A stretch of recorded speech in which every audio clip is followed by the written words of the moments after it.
Good morning students, the future coaching में आपका स्वागत है। आज हम क्या डिस्कस करेंगे? आज हम डिस्कस करेंगे जीएस, जिसको हम क्या कहते हैं? Journal studies. ठीक है, जर्नल स्टडीज का क्या मतलब होता है कि the combination of some subjects, जिसमें आपका क्या क्या आ जाता है, जिसमें आपका हिस्ट्री, ज्योग्राफी, जिसमें आप पढ़ रहे हैं आपका इतिहास क्या रहा है ना, भारत में क्या क्या हुआ या वर्ल्ड में क्या क्या हुआ, उसका इफेक्ट क्या आया कॉमन पर्सन पे, ये सारी चीजें आप किस में पढ़ते हैं? हिस्ट्री में पढ़ते हैं। ठीक है। ज्योग्राफी, ज्योग्राफी का मतलब होता है कि आपका जो पूरा का पूरा वर्ल्ड है किस तरह से बना हुआ है, वहाँ पे जो आपका धरती वाला एरिया है, मैदानी एरिया है, वो कितना है, पहाड़ी एरिया कितना है, कैसा एनवायरनमेंट है, ये सारी चीज़ें हम किस में इंक्लूड करते हैं? ज्योग्राफी में इंक्लूड करते हैं। हिस्ट्री हमें पता चल गई। हिस्ट्री पढ़ने का मतलब क्या होता है कि जो गलतियाँ शायद या फिर जो अच्छी चीज़ें या जो गलतियाँ इतिहास में दोहराई गई या की गई, उन सबको हम दोबारा से ना करें, है ना। आप जब भी किसी भी वनडे एग्जाम में बैठते हैं तो उसमें एक इम्पॉर्टेंट टॉपिक आपका हिस्ट्री का जाता है, राइट। क्यों? क्योंकि आप एक गवर्नमेंट सेक्टर में जाने वाले हैं। बात को समझिएगा। गवर्नमेंट सेक्टर में जाने का मतलब क्या होता है कि वहां पे आप किसी ना किसी रूप में जो चीजें आप अप्लाई करेंगे अपने काम में, वो आप किसके लिए कर रहे हैं? पब्लिकली लोगों के लिए कर रहे हैं। तो वहाँ का जो एक क्या हो गया, पूरा एक एडमिनिस्ट्रेशन हुआ, आप उसमें अपना थोड़ा योगदान देते हैं। आप पुलिस में चले गए, यूपी पुलिस, दिल्ली पुलिस में आप चले गए, आपको वहाँ पे क्या करना है? सेफ्टी सिक्योरिटी की बात आती है, रूल रेगुलेशन की बात आती है। जब आपको ये नहीं पता होगा कि आपके हिस्ट्री में, आपके इतिहास में लोगों ने कैसे कैसे काम किया, हम इसको क्या करते हैं? एज अ सब्जेक्ट हम इसको पढ़ते हैं, है ना। हमें इसमें रट्टे लगाने हैं भाई, है ना, कि अकबर ने ऐसा किया था, या फिर गौरी ने इतनी बार आक्रमण किया था, जैन धर्म ऐसा था, बौद्ध धर्म ऐसा था, ये सारी चीजें हम पढ़ते हैं। हम इसको कॉम्प्लिकेटेड बना लेते हैं। लेकिन इसको कॉम्प्लिकेटेड ना बना के हम अगर ये सोचें कि भाई ये जो हिस्ट्री में उन लोगों ने काम कैसे किया था। आप लोग हिस्ट्री में यही तो पढ़ते हैं कि भाई जो जलालुद्दीन अकबर थे, मोहम्मद जलालुद्दीन अकबर थे, उनकी पॉलिटिकल लाइफ कैसी थी, है ना। या फिर अगर हम पृथ्वीराज चौहान की बात करते हैं तो उन्होंने किस तरह से अपनी जो उनकी एक रणनीति हुआ करती थी किसी भी युद्ध को जीतने की, है ना, या फिर किसी भी युद्ध में जाने की जो एक तैयारी होती थी, क्या वो करते थे, सैनिक कैसे थे, किस तरह से उन्होंने उसको डिवाइड किया हुआ था, यही सारी चीजें हम उसमें पढ़ते हैं। ठीक है।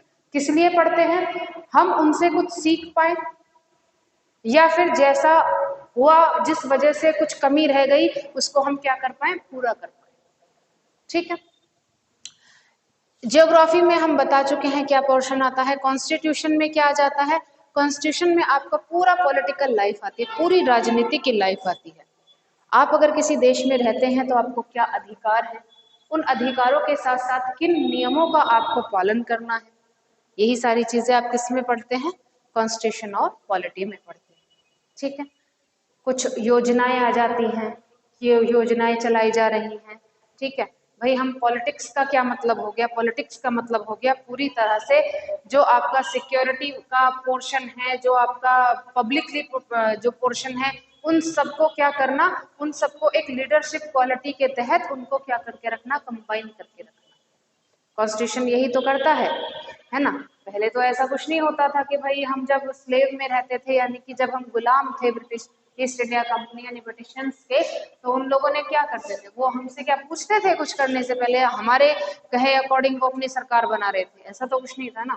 लेकिन जैसे जैसे कॉन्स्टिट्यूशन में आया राइट टू इक्वालिटी, है ना, कि राइट टू वोट, तो हमें अब अधिकार होता है, भाई डेमोक्रेसी में हम रह रहे हैं, हमें अधिकार है कि हम अपना नेता, अपना लीडर खुद से चुन सकते हैं।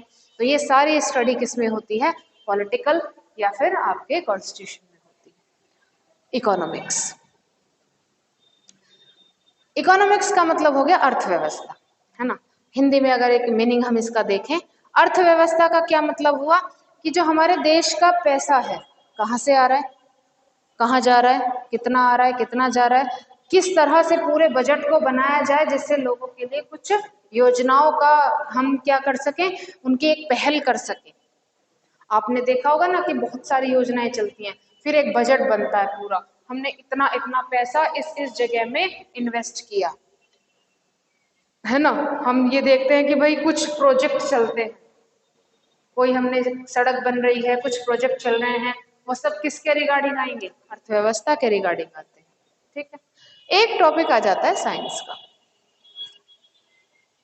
साइंस का मतलब जो भी, अब आप जब इन्वायरमेंट में रहते हैं तो आपको पता होना चाहिए, एक ये जर्नल नॉलेज में, जर्नल स्टडीज में इसको क्यों रखा जाता है ना। साइंस को जर्नल स्टडीज में इसलिए रखा जाता है क्योंकि जो आपका एनवायरनमेंट है आप उसको समझ सके। ज्योग्राफी में आप केवल ये समझेंगे कि जो ये धरती है ये बनी कैसे कैसे। साइंस में आप ये समझेंगे कि यहाँ पे जो बनने का कारण है वो क्या था, है ना। अगर एक मनुष्य बना है तो वो कैसे बना है, पानी बना है तो कैसे बना है ना। तो वो सारी चीजें किस में आती हैं, साइंस में आती हैं। अब साइंस को हम इतना ज्यादा बिल्कुल डीप जाके नहीं पढ़ते, हम केवल क्या पढ़ते हैं, बेसिक पढ़ते हैं। ठीक है, उसी साइंस के सिलेबस को हम यहाँ पे क्या करेंगे, डिस्कस करेंगे। ठीक है, साइंस, विज्ञान, इसका जो शब्द है, जो ये साइंस शब्द है, इसकी जो उत्पत्ति हुई थी, ओरिजिन हुई थी, वो सिंटिया शब्द से हुई। ठीक है, सिंटिया शब्द का क्या मतलब हो गया, नॉलेज। ठीक, नॉलेज किस चीज की नॉलेज, नॉलेज का मतलब होता है कि आपके एनवायरमेंट में, वातावरण में जो कुछ भी होता है ना, हवा, हवा यहाँ पर है, गैस यहाँ पर है, पानी यहाँ पर है ना, उन सब का एक सिस्टमैटिक नॉलेज का होना, व्यवस्थित ज्ञान का होना, उसकी एक सिस्टमैटिक नॉलेज का होना ही क्या कहलाता है, विज्ञान कहलाता है। ठीक, अब विज्ञान की अगर मैं बात करूं तो आपने देखा होगा भाई, जूलॉजी भी है, बॉटनी भी है, फिजिक्स भी है, केमिस्ट्री भी है, काफी सारी चीजें आ जाती हैं। ठीक है, अब इन सारे कॉम्बिनेशंस को साइंस में, विज्ञान में दो भागों में बांट दिया गया। साइंस को दो भागों में बांट दिया गया। पहला हो गया प्राकृतिक, यानी कि नेचुरल। ठीक है, दूसरा हो गया भौतिक, यानी कि फिजिकल। ठीक है, प्राकृतिक से मतलब हो गया लाइफ। ठीक, अब प्राकृतिक को भी हमने क्या कर दिया, दो भागों में बांट दिया, जूलॉजी एंड बॉटनी। ठीक है, जूलॉजी का मतलब क्या हुआ, बॉटनी का मतलब क्या हुआ, अभी बताते हैं। फिजिकल को भी हमने ऐसे ही दो भागों में बांट दिया, एक आपका फिजिक्स, एक आपका केमिस्ट्री। ठीक है, अब जब हम बात करते हैं साइंस की, नेचुरल का मतलब हो गया लाइफ से, यानी कि बायो से, तो इसको हमने क्या कह दिया, बायोलॉजी कह दिया। Bio plus लोगस। ठीक है, बायोस का मतलब क्या हो गया, लाइफ, और लोगस का मतलब क्या हो गया, स्टडी। तो यानी कि स्टडी ऑफ लाइफ, ये क्या हो गया आपका, बायोलॉजी। ठीक है, बायोलॉजी को जब हमने आगे फर्दर डिवाइड किया तो लाइफ हमें जूलॉजिकल और बॉटनिकल तरीके से मिली, यानी कि हमें कुछ एनिमल भी मिले और हमें कुछ प्लांट भी मिले। ठीक है, अब एनिमल भी लिविंग है और प्लांट भी लिविंग है, बात समझ रहे हो ना। तो यहाँ पे एनिमल की स्टडी क्या, हमको हमने क्या कह दिया, जूलॉजी कह दिया, प्लांट के स्टडी को क्या कह दिया, बॉटनी कह दिया। क्यों कह दिया, क्योंकि जो ये जूलॉजी है, ये जूलॉजी बना हुआ है जून प्लस लोगस, और जून का मतलब ही क्या होता है, एनिमल होता है, और लोगस का मतलब क्या होता है, स्टडी होता है या डिस्पोजर होता है। ठीक है, तो स्टडी ऑफ एनिमल, ऐसे ही प्लांट, यहाँ पे क्या होता है, बोन।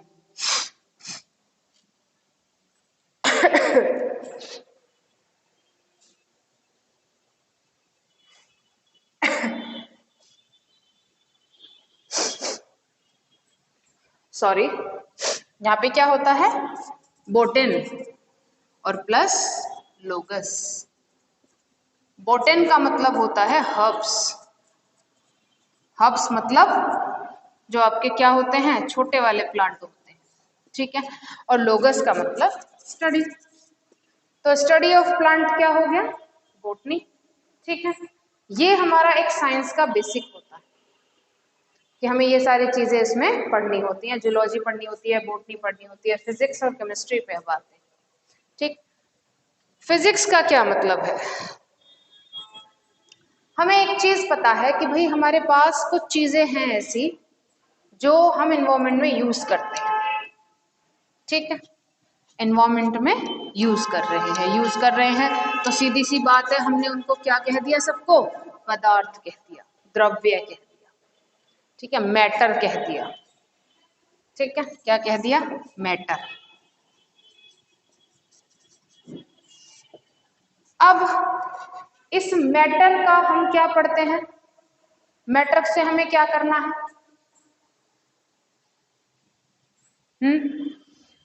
एक आता है इसका स्ट्रक्चर और इसकी एनर्जी, ठीक है, स्ट्रक्चर और एनर्जी। दूसरा आता है इसके लक्षण, कैरेक्टर और इसका संगठन, कि ये जो स्ट्रक्चर है ये बना कैसे, है ना, अणु है, परमाणु है, ये जो स्ट्रक्चर है ये बना कैसे, उसके गुण क्या क्या हैं, ठीक है। तो उस मैटर का स्ट्रक्चर और एनर्जी यानी कि वो काम कैसे कर रहा है।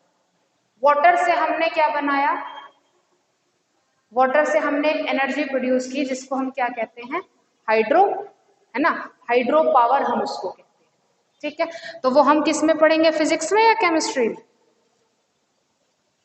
फिजिक्स में पढ़ेंगे, ऑब्वियस सी बात है, ठीक है।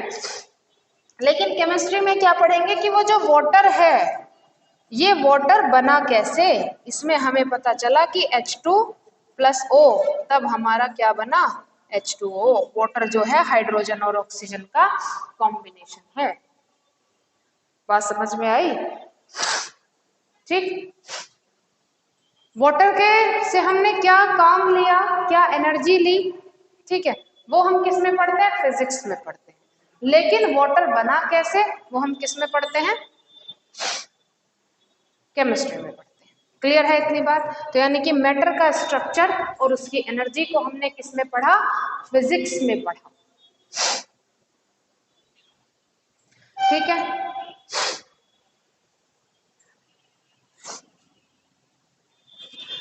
दूसरी चीज हमारे क्या आ जाती है कि यहाँ पर स्टडी की बात तो चलो हो गई, है ना, स्टडी की बात तो हो गई, लेकिन हमने देखा होगा कि मैटर में कुछ चेंजेस आते हैं, ठीक है, मैटर में कुछ चेंजेस आते हैं। अब वो मुझे बताइएगा, चेंजेस हम फिजिक्स में पढ़ेंगे कि केमिस्ट्री में पढ़ेंगे, केमिस्ट्री में पढ़ेंगे। जो भी चेंजेस आए मैटर में, हमने एक कागज लिया, पेपर, उसको जला दिया, उसकी प्रॉपर्टी पूरी तरह से चेंज हो गई, है ना, वो चेंज हो गया पूरा। अब उसमें जो पहले पेपर था अब वो ऐश में चेंज हो गया, राख में बदल गया, ठीक है। तो उसकी प्रॉपर्टी को हमने क्या किया, अब उसे दोबारा से उस ऐश की प्रॉपर्टी क्या पेपर वाली रहेगी, नहीं रहेगी। हमने पानी को क्या किया, गर्म कर दिया, उबाल दिया, ठीक है। तो यहाँ पे हमने क्या किया, चेंज कर दिया ना वाटर में। अब वो पानी जो था वो H2O से क्या हो गया, हाइड्रोजन और ऑक्सीजन में टूट गया। भाई जब पानी इवेपोरेट होगा तो हमें दिखाई थोड़ी देगा, हमें तो सिर्फ एक केवल क्या दिखाई देगा, वो धुआं सा दिखाई देगा। जब पानी ही इवेपोरेट हो गया सारा, तो पानी इवेपोरेट होगा किसमें, हाइड्रोजन और ऑक्सीजन में होगा ना। तो यही सारी चीजें हम किस में पढ़ते हैं, केमिस्ट्री में पढ़ते हैं। कितना चेंज आया, क्या चेंज आया, क्यों चेंज हुआ, क्या रीजन था, है ना। ऐसा पानी को गर्म करने पे क्या हुआ जिसकी वजह से पानी क्या हो गया, पूरा इवेपोरेट हो गया, ठीक है। इतनी चीज क्लियर है, ये हमारा साइंस का पोर्शन हो जाता है। फर्दर जब हम इनको डिवाइड करते रहते हैं, फिजिक्स को हम पढ़ते हैं, अब फिजिक्स में भी क्या रहता है, बहुत सारे लॉ आते हैं, कि अगर कोई एप्पल है, मैटर है, ये नीचे ही गिरा है, तो ये नीचे ही क्यों गिरा, ये ऊपर क्यों नहीं चला गया, है ना। तो यहाँ पे ग्रेविटी हम पढ़ते हैं। हमने सिर्फ ये पढ़ा है कि एप्पल नीचे क्यों गिरा। बायो में हम ये पढ़ेंगे कि एप्पल बना कैसे, भाई रिप्रोडक्शन के थ्रू बना, सीड तैयार हुआ उसमें। लेकिन केमिस्ट्री में हम ये पढ़ेंगे कि एप्पल में ऐसा क्या है ना, कि जो उसको एक खास गुण दे रहा है, एप्पल को एप्पल बना रहा है ना। तो हम वो चीज किसमें पढ़ते हैं, केमिस्ट्री में पढ़ते हैं।